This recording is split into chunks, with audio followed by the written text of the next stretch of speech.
వృధా కలిసిపోతే ఆ నీళ్లను చూపెట్టి పైన ఎండుకున్న పొలాలు, పైన నాట్లు వేయలేని పరిస్థితి, అట్లాగే ఎండుకున్న రిజర్వాయర్ అన్ని కూడా చూపెట్టి కింద వృధా పోతున్న నీళ్ళని వాళ్ళ కన్నెపల్లి దగ్గర ఒక పంపాన్ని చేస్తే నిజంగా ఈ ప్రభుత్వానికి చేత కాకపోతే, ఈ ప్రభుత్వానికి నిజంగానే వ్యవసాయాన్ని బాగా చేసే వాళ్ళకి ఆలోచన కానీ ఉద్దేశం కానీ లేకపోతే ఒక వారం రోజులు కేసీఆర్ గారికి అప్పచెప్పండి.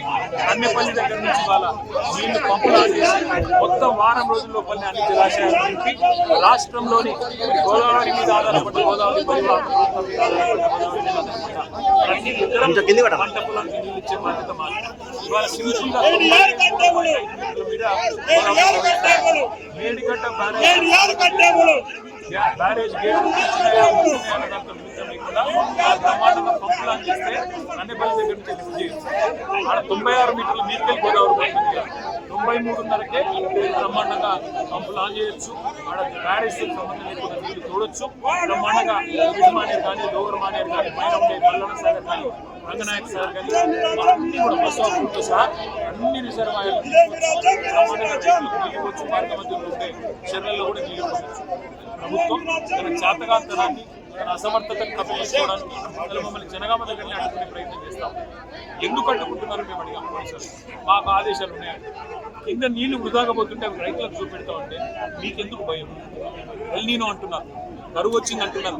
కరువు వచ్చినా ఇవాళ కల్పతరువు లాంటి కాళేశ్వరం తెలంగాణకు కల్పతరువు లాంటి కాళేశ్వరంలో మీరు చేసేది ఏం లేదు. కన్నెపల్లి కాడ 2 బటన్లు వస్తాయి. ఆ 2 బటన్లు వస్తే మా కరీంనగర్ నియోజకవర్గంలోని మొట్టమొదటి నియోజకవర్గం. అందుకే ఈ రకంగా మొత్తం నీళ్ళన్నీ కాళేశ్వరం పోతుంటే కాళేశ్వరం తప్పించుకోవడానికి తన చేతగాంతనాన్ని మరి కన్నెపల్లి చేరుకుంటాం. తప్పకుండా అన్ని విషయాలు రైతులకు అక్కడ మారుతున్న నీళ్లు చూపెడతాం. పైకి కూడా చూపెడతాం. ప్రభుత్వం దిగొచ్చిన మేడిగడ్డ బరాజ్తో సంబంధం లేకుండా ఇవాళ మొత్తం తెలంగాణను సస్యశ్యామలం చేసే విధంగా కాళేశ్వరం ప్రాజెక్టు కేసీఆర్ గారు డిజైన్ చేసినారు. ఇవాళ బ్యారేజ్తో సంబంధం లేకుండా, మేడిగడ్డ బ్యారేజ్ గేట్లతో సంబంధం లేకుండా మరి 93.5 మీటర్ల ఎత్తులో గోదావరి ప్రవహిస్తే చాలు ఈ నీళ్లు కన్నెపల్లి పంప్ హౌస్లో మోటార్లు చాలు చేస్తే బ్రహ్మాండంగా నీళ్లు ఇవ్వచ్చు, రైతులు నాట్లు వేసుకోవచ్చు. ఆ నీళ్లను చూపెట్టడానికి పోతుంటే వాళ్ళ మమ్మల్ని జనగామలోనే అడ్డుకునే ప్రయత్నం చేస్తూ ఉన్నారు. ఈ ప్రభుత్వానికి ఇంత భయం ఎందుకని నేను అడుగుతున్నాను. కింద 1,00,000 క్యూసెక్కుల నీళ్లు వృధాగా పోతుంటే చేతగాని ముఖ్యమంత్రి నీళ్లు ఒకవేళ ఇస్తే మళ్ళా యూరియా ఇవ్వాలి, నీళ్ళు ఇస్తే పంట కొనాలి, మద్దతు ధర ఇవ్వాలి, నీళ్ళు ఇస్తే నీళ్లు వస్తే బోనస్ ఇవ్వాలి. ఈ బాధ అంతా నాకెందుకు? రైతులను ఎండబెట్టాలి, రైతుల పొలాలకు నీళ్లు రానియద్దని చెప్పి కింద బ్రహ్మాండంగా నీళ్ళు ఇచ్చే సౌలత్ ఉంటే దాన్ని పండబెట్టిన ముఖ్యమంత్రి గారి వైఖరి, ఈ ప్రభుత్వం యొక్క దుర్మార్గమైన రైతు వ్యతిరేక వైఖరి చూపెట్టడానికి మేము బయలుదేరితే మనం చూడొచ్చు.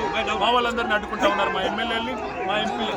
అందుకే మేము అనేది ఈ ప్రభుత్వాన్ని దమ్ముంటే చేతనైతే మంచి పనులు చేసుకోవాలి. మంచి పనులు ఇవాళ ఉద్దేశపూర్వకంగా మమ్మల్ని అడ్డుకొని వరంగల్ జిల్లాలోనే మరి ఇక్కడికిక్కడ ఆపాలని మీ ప్రయత్నం ఏదైతే ఉన్నదో ఖచ్చితంగా పోలీసులకు మరలబడైనా ఇక్కడ నుంచి పోతాం. తప్పకుండా కన్నెపల్లి చేరుకొని అక్కడ ప్రవహిస్తున్న 1,00,000 క్యూసెక్కుల నీళ్లను రైతులకు చూపెడతాం. తెలంగాణలో ప్రభుత్వం ఎంత చేతగాని దద్దమ్మ ప్రభుత్వం ఉందో తప్పకుండా తెలంగాణ రైతాంగానికి మొత్తం చూపెడతాం.